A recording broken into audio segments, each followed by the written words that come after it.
नमस्कार दोस्तों, KDGS classes में आप सभी लोगों का स्वागत है। जैसा कि हम लोग वायु प्रदूषण का टॉपिक पढ़ रहे हैं, तो इससे पहले हम लोगों ने sulphur dioxide, nitrogen dioxide, carbon monoxide, सीसा प्रदूषक इत्यादि के बारे में जानकारी ले चुके हैं, जो कि CPCB के माध्यम से मानक जारी किया गया था या गैसों की पहचान की गई थी। निम्नलिखित में से ये 12 जो गैसें हैं, तो उनमें से हम लोग कुछ गैसों को पढ़ लिए हैं और उन्हीं को आगे बढ़ाते हुए हम लोग देखेंगे कि ये जो फ्लाई ऐश क्या होता है। आज के वीडियो में हम लोग फ्लाई ऐश के बारे में जानकारी लेंगे।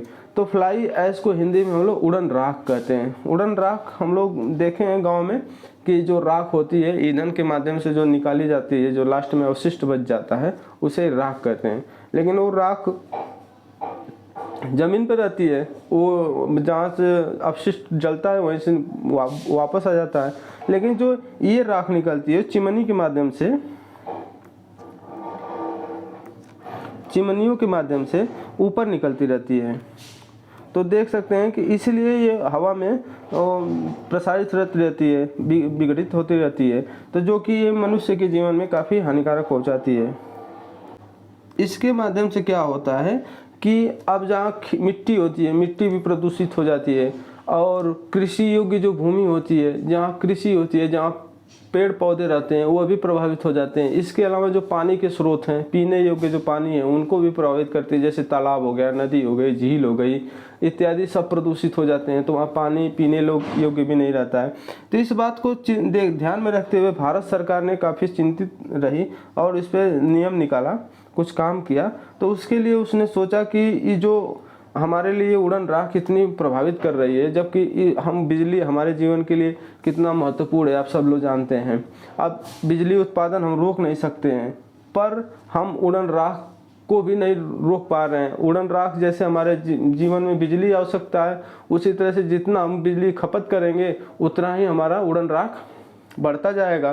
तो इसका कोई प्रबंधन तो जरूर करना पड़ेगा। तो वैज्ञानिकों ने, भारत सरकार ने काफ़ी इस पर मशक्कत किया और सोच विचारा और इसका यूज निकाल दिया। ये यूज काफ़ी सराहनीय है, इस जो उड़न राख का प्रयोग, क्योंकि उड़न राख ऐसे हवा में उड़ रही थी और जिसका कोई मूल्य नहीं था। परंतु अब क्या है कि जिसका मूल्य भी नहीं था, कुछ पैसा भी मिलने लगा और उसका यूज जो है इतना बेहतरीन होने लगा और मजबूती होने लगा कि बाद में चल के हम लोग खुद इसके लिए प्रयास करने लगे। अभी तो आम मनुष्यों के जीवन में, जैसे हम जैसे लोगों के जीवन में, जब कोई ऐसा लोग है उसमें तो इसका प्रचलन नहीं बढ़ा है, लेकिन जो भारत सरकार है अपने स्तर पर इसका प्रयोग बढ़ा रही है। जैसे पहला इसने क्या किया कि गाँवों में जो सड़क बनती हैं उसमें क्या प्रयोग होगा, उसमें फ्लाई ऐश का प्रयोग होगा। उन सड़कों के निर्माण में फ्लाई ऐश का प्रयोग किया जाएगा। अब इसका परिणाम देखा गया, काफ़ी मजबूती के साथ ये काम कर रही है और सस्ता भी पड़ रहा है। थोड़ा सा परिवहन की इसमें दिक्कत होती है कि आप जैसे झरिया में, झारखंड में या छत्तीसगढ़ में फ्लाई ऐश मिल रहा है, अब महाराष्ट्र में इसकी आवश्यकता है, तो आप परिवहन के माध्यम से इसको ले जाने में, क्योंकि राख है, राख को हम कैसे ले जाएंगे, क्योंकि थोड़ी सी राख रहेगी या ज़्यादा समझ में आएगा, तो इसका परिवहन थोड़ा सा संकट होता था। पर इसके लिए भी भारत सरकार ने बहुत सारे काम किए और उसमें भी सफलता हासिल की। तो पहले तो ग्रामीण सड़कों को बनाने के लिए इसमें आदेश जारी कर दिया गया कि अगर ग्रामीण सड़कें बन रही हैं तो उसमें फ्लाई ऐश का निर्माण आवश्यक है। इसके अलावा यदि आप क्या है कि जहाँ उच्च जोखिम वाले भूकंप जोन हैं, जहाँ पर ज़्यादा भूकंप आते जाते हैं, तो वहाँ पे क्या करते हैं कि सरकारी जो भवन है, उत्तर प्रदेश सरकार, भारत सरकार, दिल्ली सरकार या पूरे इंडियन जो स्टेट है, यदि उनका क्या है कि बिल्डिंग बन रही है, भवन बन रहा है, तो उन बिल्डिंगों में जो ईंट का प्रयोग होगा वो फ्लाई ऐश से निर्मित होगा, उन्हीं ईंटों का प्रयोग किया जाएगा। अब क्या है कि थोड़ा सा निजी क्षेत्र भी इसमें भागीदारी निभाने लगा है। जो मॉल बनते हैं, वी मार्ट बनता है इत्यादि जो बनते हैं, उसमें भी जो ईंटों का प्रयोग किया जाता है वो फ्लाई ऐश के ईंटों का ही प्रयोग किया जाता है।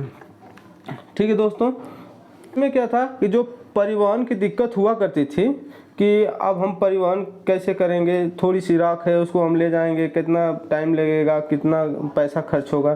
तो उसके लिए भारत सरकार ने क्या किया कि फ्लाई ऐश पोर्टल का निर्माण किया और उस पोर्टल पे रियल टाइम एकदम तुरंत, यदि अभी हम देखेंगे तो फ्लाई ऐश पोर्टल पे जाएंगे और वहाँ पर हम पता चल जाएगा कि कौन से स्टेट में कौन सा अपना जगह डालेंगे, पिन कोड डालेंगे और उसके इर्द गिर्द में जितना भी केंद्र बना होगा फ्लाई ऐश का, तो सब उस पर अपडेट होगा कि हमारे पास इतना फ्लाई ऐश है, दूसरे वाले के पास इतना फ्लाई ऐश है, तो हमको कितना चाहिए। और आपको बस इतना करना है कि परिवहन आप जो लिमिट भी, जैसे अब बहुत ज़्यादा दूर नहीं रहा, कम दूरी हो जाएगी, 10 किलोमीटर, 20 किलोमीटर, 500 किलोमीटर के अलावा अब जैसे 100 किलोमीटर भी मिल जा रहा है तो क्या फ़र्क पड़ता है, सस्ता ही है आपको।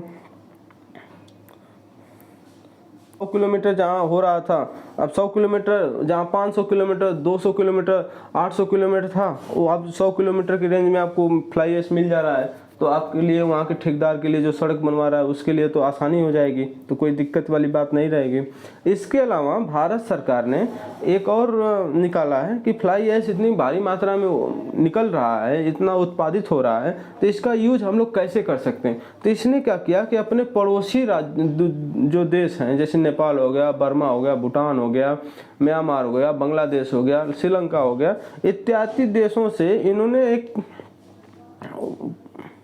समझौता किया और उन समझौतों के माध्यम से ये क्या करता है कि वाटर वे के माध्यम से, नदी से, समुद्र के माध्यम से, नदियों के माध्यम से, जल मार्ग के से एक अब हमारे यहाँ से जो जिस देश को फ्लाई ऐश की आवश्यकता होगी वो हमसे कहेगा और हम लोग उसको निर्यात करेंगे। तो हम लोग पड़ोसी देशों को फ्लाई ऐश भी निर्यात करते हैं।